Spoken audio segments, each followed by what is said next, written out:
Salut, c'est Trésor Mutombo de Opinion 243. Après avoir vu la vidéo sur ce qu'était la corruption et comment est-ce qu'elle se propageait au point de devenir une kleptocratie, cette semaine, nous allons voir comment combattre la corruption au sein de la DGI. Mais oui, c'est clair. Non, je plaisante. Nous allons voir plutôt une entreprise similaire qui a pu se débarrasser de la corruption. Mais ça ne se passe pas ici, ça se passe aux Philippines. C'est un pays très lointain, c'est en Asie. Et nous allons nous inspirer toujours de ce livre que nous avons présenté la dernière fois, Combattre la corruption de Robert Klitgaard. C'est la vidéo de cette semaine et nous allons la commencer tout de suite.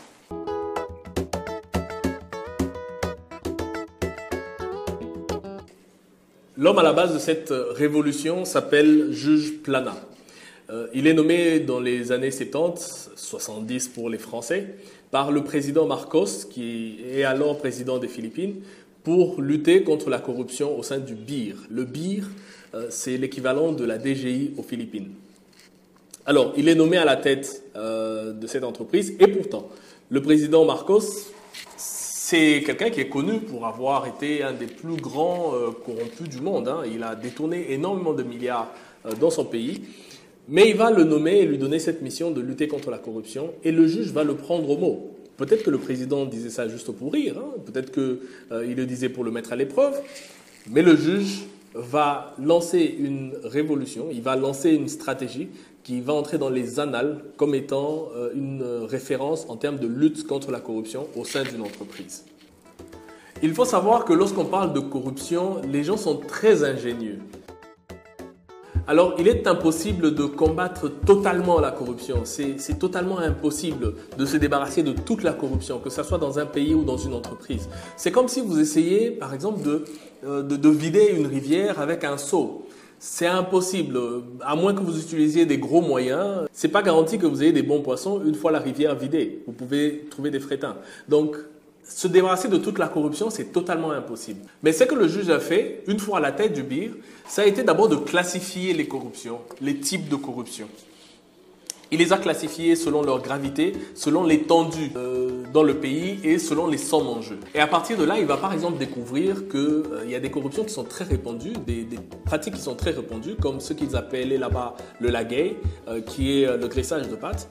Mais ça concernait des petites sommes d'argent, c'était un petit rien du tout.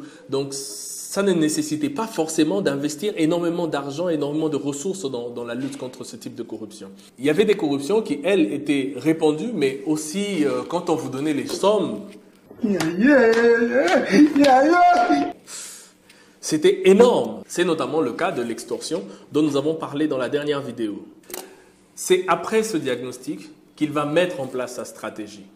Il va faire en sorte que malgré que tout le pays, les Philippines, continuait de sombrer dans la corruption, son entreprise à lui devenait une entreprise modèle. Comment a-t-il fait? Quand on vous dit lutte contre la corruption, à quoi vous pensez? Vous pensez à mettre tout le monde en prison, à faire arrêter tout le monde, châtier? Eh bien pour le juge, ce n'était pas le cas. Parce que pour le juge Plana, lutter contre la corruption de cette manière seulement, ça ne servait à rien, c'était doublement inefficace. D'abord parce que les nouveaux venus essaient de reproduire les mêmes habitudes illicites que leurs prédécesseurs. Donc, vous remplacez une classe de corrompus par d'autres. Et deuxièmement, parce qu'au bout du compte, vous risquez de devenir inefficace. Il faut dire que pour une entreprise comme la DGI, son rôle, ce n'est pas d'arrêter des voleurs. Le rôle de la DGI, c'est de trouver des contributions pour l'État, c'est d'augmenter l'assiette fiscale de l'État. Il peut arriver que des agents très doués pour ce travail se soient compromis dans de la corruption et donc mettre tout le monde à la porte, vous risquez pendant cette période de connaître une baisse totale du niveau d'activité et donc de ne pas être performant. Donc avant toute chose, il faut sécuriser les plus performants. C'est ce qu'il va faire dans la première étape de sa stratégie, c'était de revoir les méthodes d'évaluation des agents. Dans les méthodes traditionnelles que nous connaissons dans notre pays, et même c'était le cas aussi aux Philippines, les agents sont notés par leur supérieur, c'est-à-dire qu'un chef de bureau est peut-être noté par son directeur, je n'en sais rien. Mais cela crée un pouvoir discrétionnaire au niveau de ce directeur qui peut donner des notes ou des cotes arbitraires. Ce que le juge va faire, premièrement, c'est de créer des notes collégiales, c'est-à-dire que désormais, c'est tous les directeurs qui notent les agents. Et surtout, très important, désormais les notes dépendent de la performance de chacun. et sa note va dépendre de sa performance. Et à partir de là, les agents qui avaient des bonnes notes, des bonnes performances, ont vu des primes augmenter, ils ont vu des bonnes missions de service, ils sont allés dans des bonnes missions de service, ils ont été promus.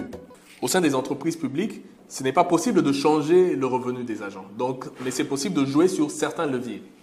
Alors cette première stratégie a eu pour effet de remonter d'abord le moral des agents, de sécuriser ceux qui étaient les plus performants, mais aussi de créer un climat de confiance entre les agents et la nouvelle équipe, donc la nouvelle direction. Ensuite, il a lancé la deuxième stratégie. Dans la deuxième stratégie, il était question de s'informer. Il a créé deux équipes pour l'informer, pour avoir le maximum d'informations sur ce qui se passait dans son entreprise. La première équipe, c'était une équipe interne. Il a réuni tous les cadres lors d'une réunion et leur a demandé chacun de noter sur un papier la personne qu'il pensait être la plus intègre dans l'entreprise. Et croyez-moi, même dans une entreprise où il y a une grande corruption, où c'est miné de partout, il reste toujours des gens, des agents qui sont très performants, mais qui sont aussi très intègres. Il y a toujours ce papa, on dit « Vioana Zalagayuma, aliagate ». Et c'est avec ces gens-là qu'il va créer son équipe d'information. Cette équipe d'information, il va y rajouter des jeunes, qu'il va recruter des jeunes experts comptables pour retravailler et retraiter tous les dossiers qui avaient déjà été classés afin de dénicher où se trouvait la corruption. Dans la deuxième équipe, cette fois-ci, c'était une équipe externe. Et pour ça, il a fait appel à des agents secrets. Un peu ce que nous appelons ici l'ANER. Il les a recrutés pour traquer tous les agents, pour savoir quel était le niveau de vie de chacun, afin de comprendre qui vivait au-dessus de ses moyens. Et avec toutes ces informations précieuses, il a pu comprendre qui était le plus sali, qui était les plus mouillés au sein de l'entreprise. Et c'est ainsi qu'il va appliquer la troisième partie de sa stratégie, qui était la punition. Mais oui, c'est clair. Il s'est débarrassé de certains, il a mis certains en retraite anticipée, d'autres ont dû être rétrogradés et certains autres sont allés en mutation dans des villes où il n'y avait pas beaucoup d'activité. Et comme je vous l'ai dit, le pays continuait de sombrer dans la corruption, donc il n'avait pas la possibilité de faire enfermer ceux qu'il voulait, donc il n'avait pas la possibilité que la justice fasse correctement son travail, mais lui, au sein de l'entreprise, il a fait en sorte que les choses se passent correctement.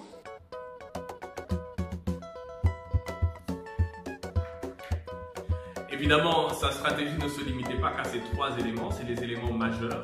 Il y a eu d'autres actions qui ont été menées. Une de mes préférées, c'était la prière qu'il avait instaurée chaque matin. Les agents qui arrivaient devaient faire une prière, suivre une prédication, et durant laquelle on parlait notamment de la corruption, que c'était puni par Dieu. Et imaginez-vous des gens qui viennent de faire une prière comme ça le matin, comment est-ce que leur journée va se passer? Et si tout ceci a été possible, c'est aussi parce que le juge Plana était quelqu'un d'intègre. C'était quelqu'un de totalement intègre. C'était pas le genre de personne qui vous demandait de faire ce que lui n'était pas capable de faire. Non, il faisait exactement la même chose. Il n'acceptait pas de pourboire, il n'acceptait pas de pressage, il n'acceptait même pas d'être invité au restaurant. Et ça, c'est l'exemplarité du leader que nous avons déjà vu dans les vidéos précédentes. Alors, si vous aussi, ça vous tente de lancer une révolution au sein de votre entreprise, cette histoire du juge Plana peut vous inspirer. C'est tout pour aujourd'hui. Merci de nous avoir suivis. Nous vous donnons rendez-vous dans la prochaine vidéo. Nous allons toujours parler de la corruption. En attendant, likez celle-ci, partagez-la, envoyez vos commentaires. Abonnez-vous surtout à notre page. Merci et à la prochaine.